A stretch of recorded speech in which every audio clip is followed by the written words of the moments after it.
Hi, I'm Bungalow Bill, and welcome back to From the Depths. Today, I'm going to be playing the Ruler of Steel custom campaign again, and I'm concerned that it is about to get a lot more difficult. In particular, I'm likely to be opening fronts up on two more enemy factions, the Allied Forces and the Union Ground Forces, both of which are significantly more powerful than the Nomadic Brigade, both in terms of total material value and efficacy of individual designs.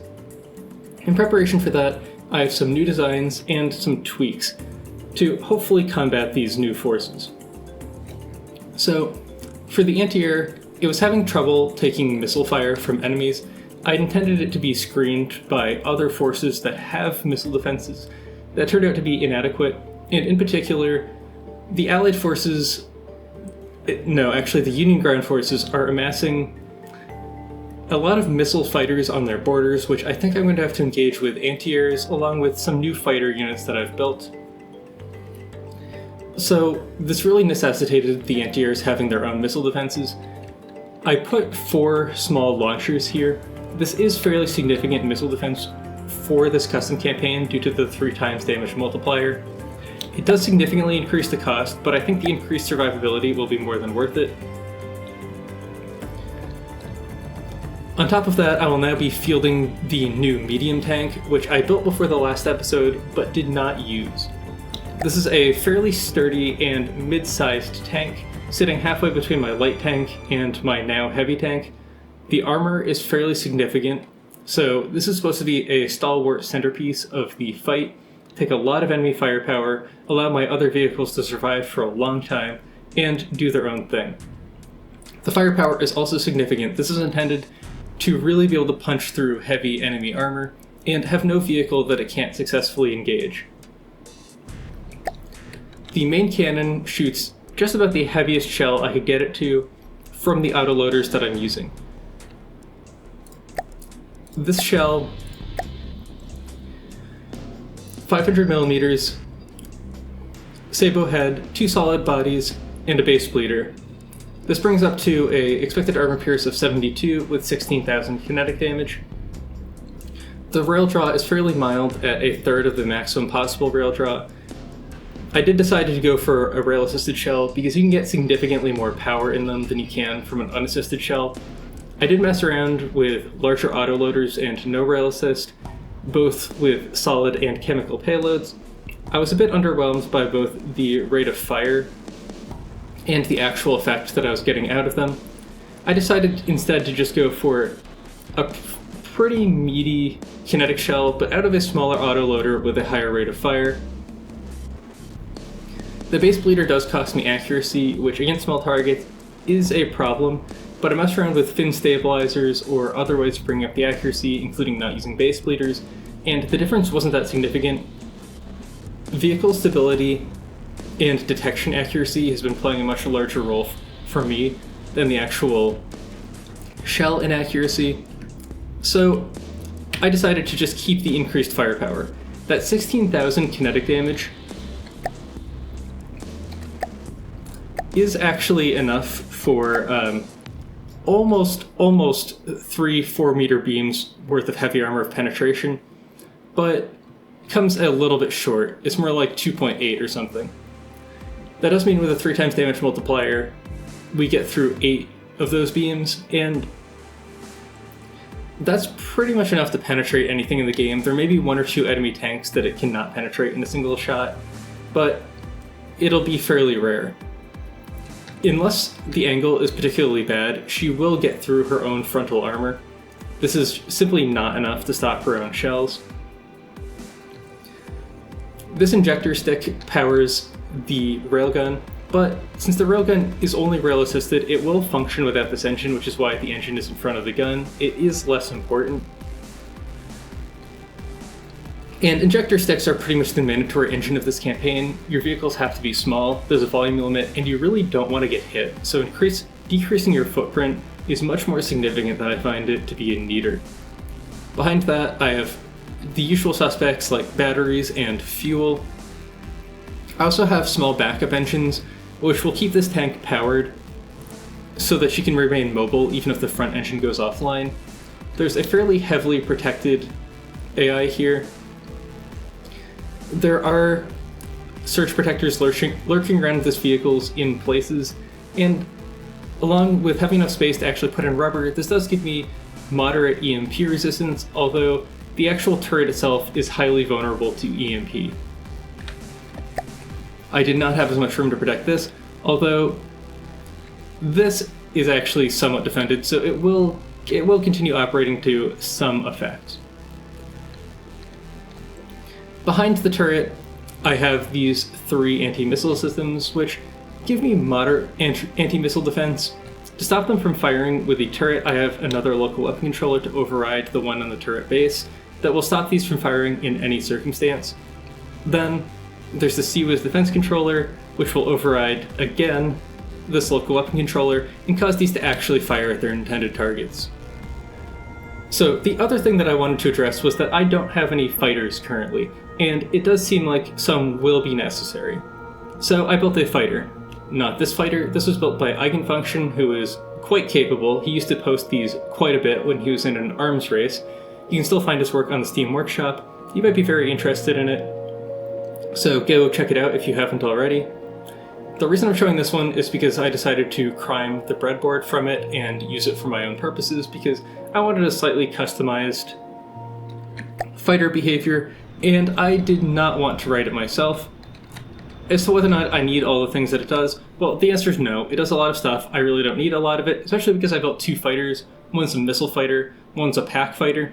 The pack fighter can't actually use some of the stuff. The missile fighter would probably be better off with something a lot simpler. But it is fun to see it do all of the stuff that this does, so, I thought it was interesting at least. And for reference, we will look at this as well, because it's a useful point of reference for what I'm doing with my own fighters. I find this moderately expensive for a fighter at 58,000, although in the world of Niter, this is quite cheap. And very significant firepower compared to the armor cost. These things are highly maneuverable, very fast, very high acceleration, can take off out of the water if they happen to land in it because of the ion thrusters, and have a fair amount of control at low speeds because of the thrusters and thrust vectoring. The main armament, to me at least, are these particle cannons, although there's also these missiles that do a significant amount of damage, and some underbelly missiles as well. So, these things do have a firing arc, but it does hit fairly significantly. There is a cross that's in a reasonable spot in front of her. The amount of damage here is quite high. As you can see from the 2 of these put together, this is capable of knocking out most fighters in a single hit if they actually land. I believe this thing throttles its thrust up and down to sit on top of enemies. It'll try to get right behind them and then sit on their tail where it's difficult to hit. I think it does this by modifying the drive of the fuel injectors.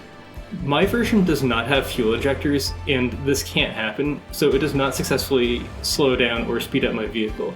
At least I think that's the reason. There might be another reason behind it. I didn't really look further into it than that, but you'll notice that this will sit behind enemy vehicles and mine doesn't, and I believe that's the reason. So let's spawn in. I want to get her pointed towards it. Let's spawn in an enemy fighter and see what happens. The Coyote is one of the fighters that is on my border. The cost is fairly significant at 70,000.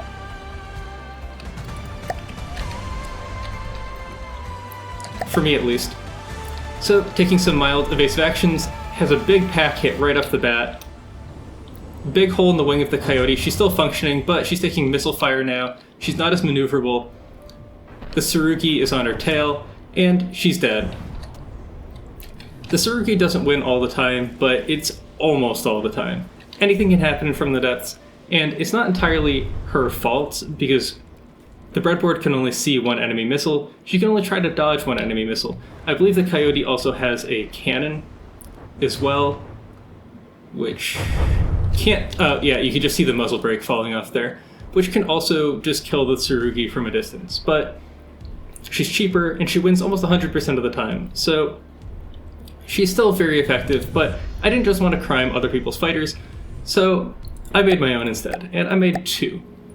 So if I go back into my own vehicles, I have the Fighter at Home. The Fighter at Home is very cheap. It is a small taco. It is also an agent of destruction.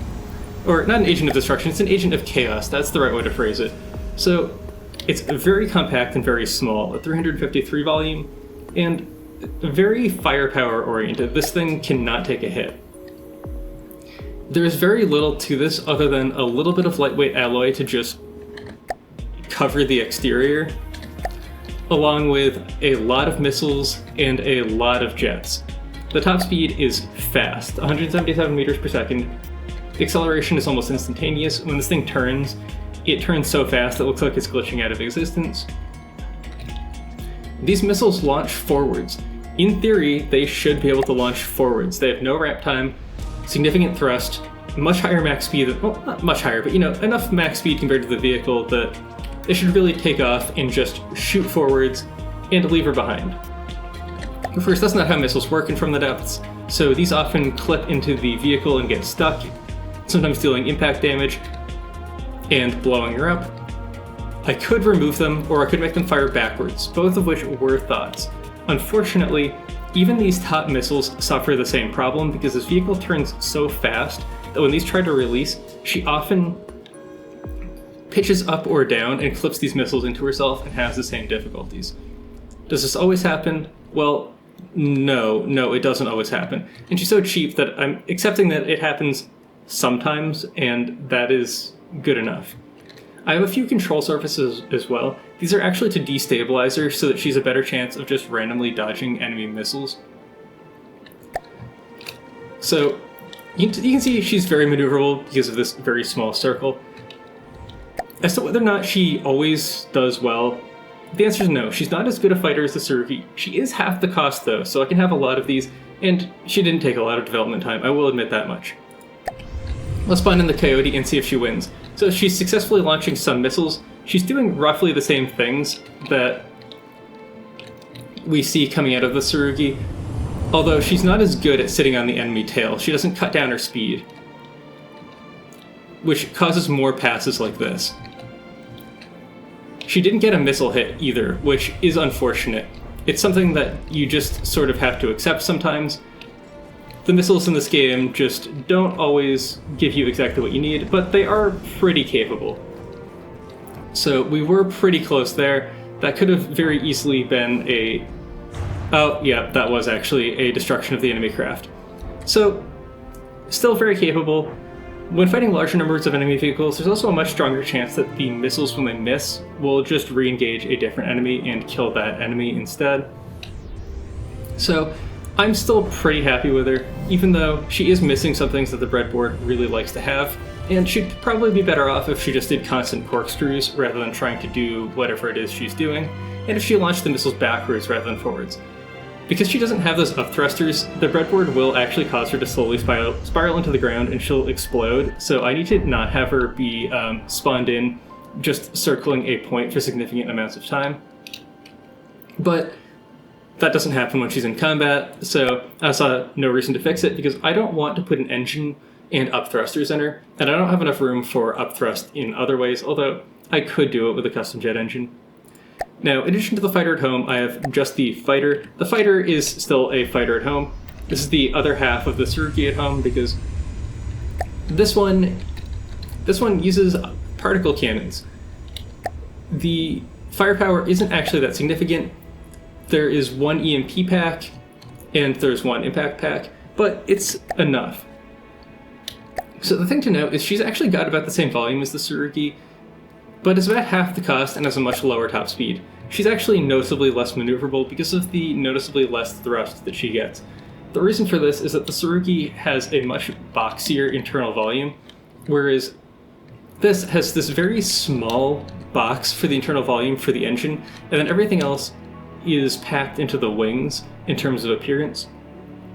This is not as effective a use of space as what the Tsurugi does, where the entire internal volume is effectively a rectangle, and then the wings just stick outside of that and provide a little bit of extra maneuverability.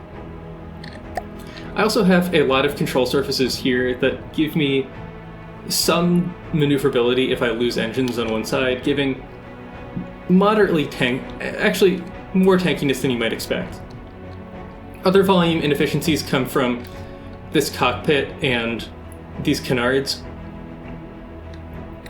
No part of the vehicle in front of this is actually really necessary.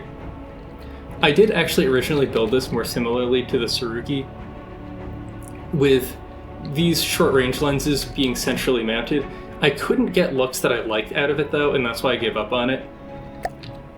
So she's not as effective as the Tsurugi. You can see how much slower this turn is. Her maneuverability is noticeably lower. She is still good enough most of the time, but my fighter at home, the Agent of Chaos, is actually generally better. So we might see that here. She's not as good at dodging missiles as she could be. She still dodged there and got a good EMP hit, which took the enemy down. She is very, very dependent on that first hit, and she does have a lot of detection to facilitate that. So in her own way, she is still a fighter at home. I could have built her, given the 3 times damage multiplier, where very close there, where you don't need as much firepower. I could have given her good effectiveness with some possibly slightly more careful design considerations, but I like her. She functions well enough, she's very cheap, and should effectively combat many enemy vehicles, so I'm going to be using her without additional tweaking. She's actually also noticeably tankier. She will take a shot or two and survive from smaller missiles that are chasing her from the rear. The back of these engines does provide noticeable defense. And the Tsurugi's breadboard will use chaff emitters, so like the Tsurugi herself, I did put chaff emitters here and benefit from the breadboard doing that. They don't really seem to do as much as I would like, but they do something. Her increased survivability is enough of an asset that I've decided to use her anyway. Without further ado, I'm going to get into the campaign. So if you look where I was at the end of episode 1, well, I'm in exactly the same place here, so I am running for my life and trying to get these things out. Listening. This is where I'm noticing that the Union ground force is starting to get in here, and I don't think I can actually rescue her in time because I don't have anything in here that can successfully engage this enemy. So ultimately I'm going to have to give up on this recon and rebuild. Now I feel like I've gotten into the spirit of this a little bit more than I was before. So here I'm starting to get towards the Allied force, here I'm starting to get towards the Union ground force. I need to fortify both of these borders heavily and really push out the last of the Pneumatic Brigade. I'm getting close, but I still have a little bit more fighting to do. Once I've fought through this, I don't currently have a real land war here or here. So I'm gonna have to start pushing through the Allied forces and the Union ground forces very quickly. So this is something that I don't really think I pointed out that well. There's actually a lot of value of blocks and a lot of value of resource zones in the Ruler of Steel for how small the volume limit, and the Union ground forces have almost 15 million blocks in terms of value, with the Allied forces being at almost 11 million. Whereas here, I've got 1.3 million. So I do have a very significant uphill battle to fight. They also have much more valuable resource zones than me. The Union ground forces has 37 million materials in held resource zones. So if I can crack those and take some of them earlier rather than later, that will be quite valuable for me. However, their very high value in blocks is something that I need to wear down first and is locking me out of those. I'm going to do the best I can to address it, but it will probably be quite a slog to crack through all of those blocks. Especially because even though they have other enemies, I do not know how active they will actually be in fighting them. It seems that they're more active pushing towards me than each other, but we will have to find out. So here's the enemy vehicle that cost me the recon that I had here capturing the square. It is the Tolbachik. So it's an amphibious tank, that's how it got here. There's a rudder and a little propeller. It probably can't go that fast from the water. Probably doesn't matter because it probably uses its land top speed anyway, that's how this game works. It would be interesting to fight this with my light tank because it has almost the same cost and materials, and very similar firepower and armor. However, my light tank isn't here, so we're using a bomber instead. I expect the bomber to do very well as long as it doesn't just get absolutely annihilated by the tank cannon right at the beginning, which didn't happen. The enemy does have anti-missile systems. Oh, this is not a fixed version of the bomber, so it's having a little bit of trouble in some cases, but it's still working well enough. I will have to make sure to retrofit this bomber, though. The issue with the bomber was the turning thrusters weren't willing to use enough fuel, so they fly straight at the end. I cranked that up, and I'll make sure to retrofit this one. I thought I got all my bombers, but must have missed this one. Okay, so this is the first large battle that I'm having with the Union ground forces. They have a lot in here, and I haven't really seen a lot of these before either, so here's something that looks very Warthog inspired. So actually a lot of missile firepower, not a lot of APS. I was expecting a really big honking APS gun. So the Jackal, perhaps it's not, I'll say perhaps it's not Warthog inspired, but these have stars on them somewhere. Yeah, so makes me think it's more likely to be Warthog inspired. The Managarmer, which entirely APS by the looks of things. No, it does have missiles. Well, those look like flares, presumably. Oh, these are Bombays, I think, or something similar. So here we have the Black Eagle. I thought these were going to be like engine scoops or something, but that's actually detection. Some pretty powerful large missiles as well. I do have ground forces in here. My team actually has anti-airs, fighter. These are not two fighters at home, they have two mainframes. And then more anti-airs. Similarly, the bomber has two mainframes. These are two anti-airs, though.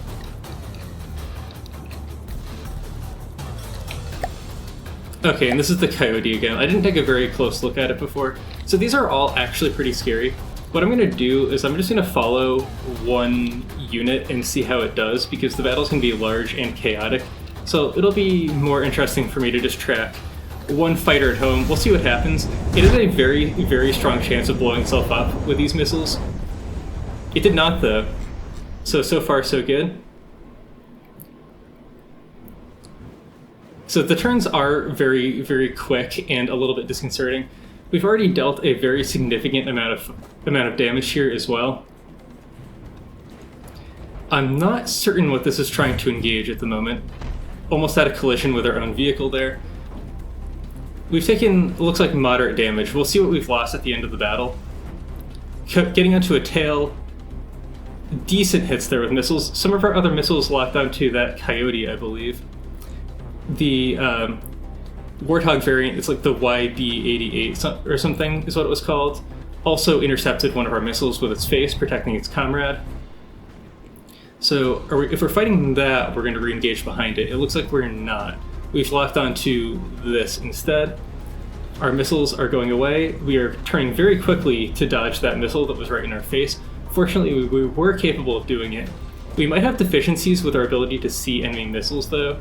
Actually, come to think of it, these are probably not dodging enemy missiles. These are probably completely blind to enemy missiles. Looks like two of our fighters at home just rammed into each other. A bit unfortunate. We can rebuild them, though. I'll definitely have to put some missile detection on these, though, because, yeah, I think they're not dodging enemy missiles. So I will address that before the next episode. I probably will not have another air battle in this one, though, so I won't have to address it here. Yeah, that... Okay, so some of our fighters have actually taken damage and haven't exploded. Those are the two fighters that collided with each other, presumably. This one looks like it just took hefty enemy fire. It has no thrust left. It lost all of its jets. 56%. Probably still has a mainframe, though. Well, let's pull it out before it hits the ground and take a look at what we've lost. So I don't see any blueprints. Listening. Since I don't see any blueprints, that presumably means no total losses, which is pretty good. I'm going to collect the scrap, repair, and I already have another enemy to fight off. This will probably not happen this episode. I have 2 enemy bases to destroy here, and due to my long intro, I believe that's going to be the entirety of the episode. Which means the next episode, I'm going to try to really gather what I can and start spearheading through into the Union ground forces, or into these. I would like to start taking off some of these bases, and I'm starting to get close. So here I am trying to destroy a Nomadic Brigade base with significantly more firepower than I had the last time. So it may have a Charybdis here somewhere. I see a few Sirens. No, I do not see a Charybdis. So what we've got on our side are some mechs, 2 Crater Makers actually, 2 bombers, and a medium tank. So first actual fight from the medium tank in the campaign. This is an old version. You can see it's launching its missiles while shooting the cannon. It's not supposed to be doing that. I do need to retrofit these. I spawned both of these in before I made those fixes. I fixed all of my bombers and almost all of my anti-airs. Actually, I think there's one bomber in this fight that I haven't fixed because I couldn't get it back to a base yet, but you know, a little bit of that stuff still in the works. Anyway, idea is there's significantly more firepower here than before, so we'll see what happens. We are seeing a lot of missiles going off, and some of them are actually connecting with the Crater Maker, which is not ideal, but a little bit to be expected. The Sirens are already all down. I didn't even see what got them. We do not have automatic detection to 1, so they are hard to spot. So there is something very wrong happening there. Let's pull it out before it implodes on the ground. It should never be descending like that. There must be some significant bug that was causing that to happen. Even if its engine was taken out, it's a significant enough altitude that that would not happen. So I'll have to figure out later what was causing that. I do know that they have issues sometimes, but it shouldn't be anything that severe. Pretty much no matter what orientation they wind up flailing to, they should never fall like that.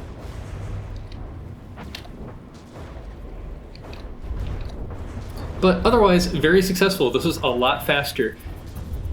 The last one was really unfortunate, where I had to watch 1 bomber with half firepower just unbelievably slowly destroy the space. The bombers aren't faring that poorly with each other. This weird maneuvering is because they're trying to avoid each other. They're not crashing to the ground, they're not crashing into each other. One of them hasn't detonated the other one yet with its missiles, so far it's looking pretty good. Other than that 1 Crater Maker, we're not looking that bad.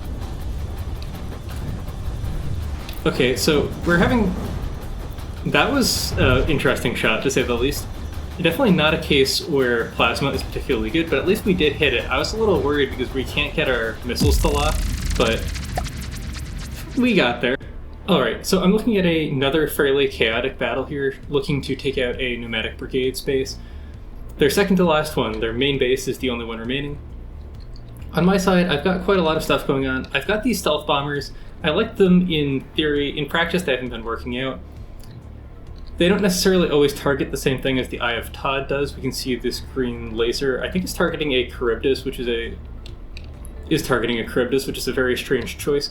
This would be better suited trying to blow up large targets. So setting the Eye of Todd, for example, to target the mining base would be better. There's likely enough missile defenses here that these large missiles will never get through. Their problems come from both that and the fact that the fighters themselves don't always target exactly the same thing as the Eye of Todd. To probably address that, the issues with interceptors being so strong, though, is the bigger problem and is the one that I couldn't resolve. So we've got the AT Kitty Ride as well as its support group. Some of my own vehicles here. We've got a mixture of tanks, anti-airs. There's a medium tank here somewhere, right here. A few mechs, bombers. In general, it's a pretty good army, so I think it'll make pretty quick work of this. I don't know if this can decide on what to fight or not. I will just tell it to blow up the Kitty Ride. We'll see how that goes. It does need to hit the thing, which is a challenge. When it does hit the thing, it will go all the way through, and it destroyed presumably a spin block holding the back on, which is lights out for it. With all the craft we've got here with good detection, these Charybdis are going down much easier than they do when I am lacking those vehicles.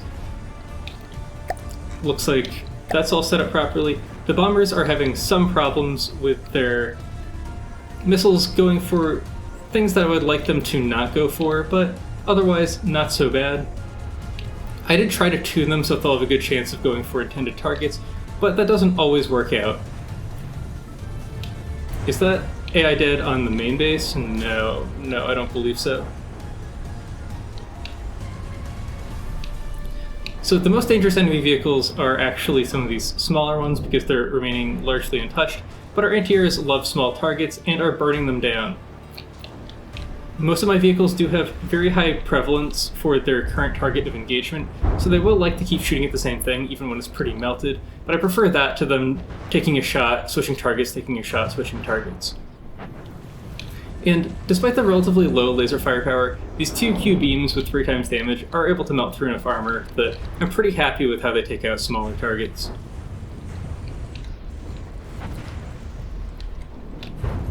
Yeah, so that's what a large missile does with 3 times damage. This is why I wanted them.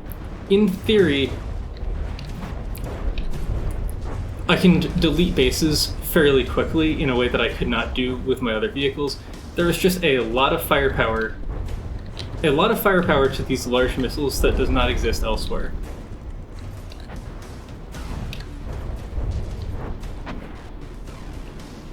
And made pretty quick work of that, which is good. It means I'll be able to push on to the main base very quickly after I establish my own base here. So a little bit of a bonus fight going on here before I probably end the episode. I do need to regroup some of my forces and reorganize them, but I don't think I'm going to take another engagement. Here's a heavy tank, Type 91 from the Nomadic Brigade. I think it looks pretty interesting. It's definitely got that very early tank vibe going on with the multiple turrets. Fairly heavily armored, actually decent amount of APS firepower. If it puts a shell into the bomber that's engaging it before we get overhead, we are in for some trouble.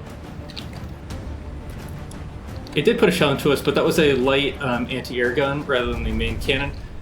It has good anti-missile protection, but not enough to deal with the saturation fire, and once we get overhead and start circling it, it is just fish in a barrel. They did send this vehicle to me and not the other way around. I was blockaded.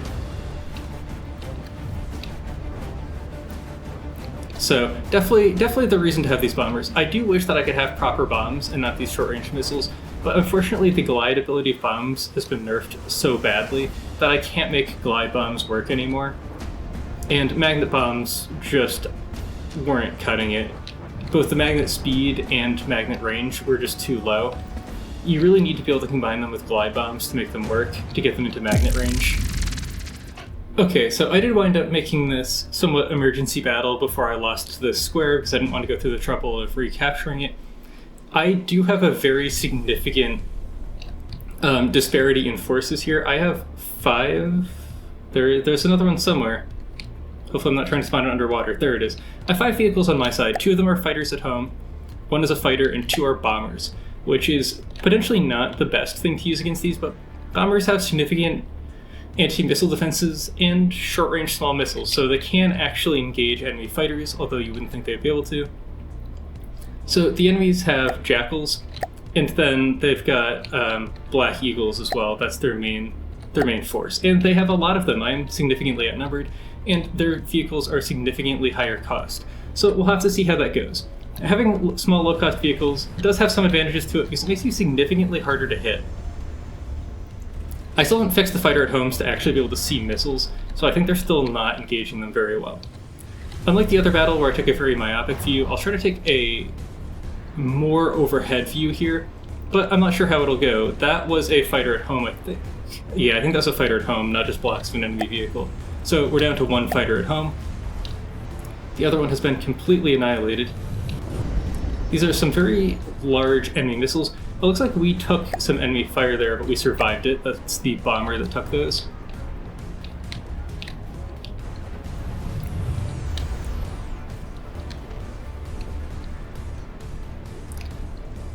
I wonder if our bomber actually downed that or not. It'd be pretty nice if it did. Ooh, yeah, that was a good hit. A lot of impact damage there. Just totally disintegrated the enemy vehicle. That is not our vehicle going down, it looks like. We've got our little Taco, Agent of Chaos, the fighter at home. Looks like it just mopped up an enemy plane. Our bomber is flying overhead on this one. I don't know how it got that sort of kinetic advantage on it. That's because it's pretty crippled. That would explain it. And yeah, bomber is managing to take out enemy aircraft. It is the advantage to using those short-range missiles on them. And this one's being taken out as well, so we lost one fighter at home. Probably because it couldn't see the missile that killed it. I definitely do need to fix that before the next episode. Total oversight on my count. These are the new bombers, but those missiles look like they just ran out of fuel before they reached the enemy. And fortunately, we got there.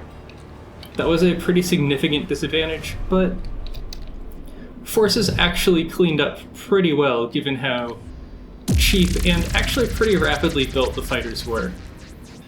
Alright, I think that's going to be it for this episode. I've gotten, I think, a fair amount done here. I have now spawned in quite a bit more fighter vehicles and bombers, in addition to some things that are better at destroying large amounts of material, like I'm spawning in my first battlecopter, spawning in a crater maker for backup. So I'm intending to start pushing into the Union ground forces, while they're distracted with a lot of their vehicles capturing some very useless territory that I have up here.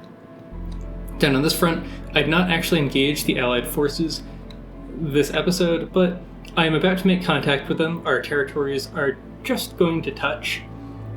So I'm going to start sending some reinforcements here. I don't have enough light tanks here yet. That's going to be the next big thing that I'm going to need. A few of those. I should have enough resources here to build a few of them, because I now am mining from bases down here. And then finally, the Pneumatic Brigade is down to virtually zero land. They had one more base that I didn't realize, but I'm going to be pushing in and taking these last two bases. So that's it. I hope you enjoyed watching, and I'll see you in the future.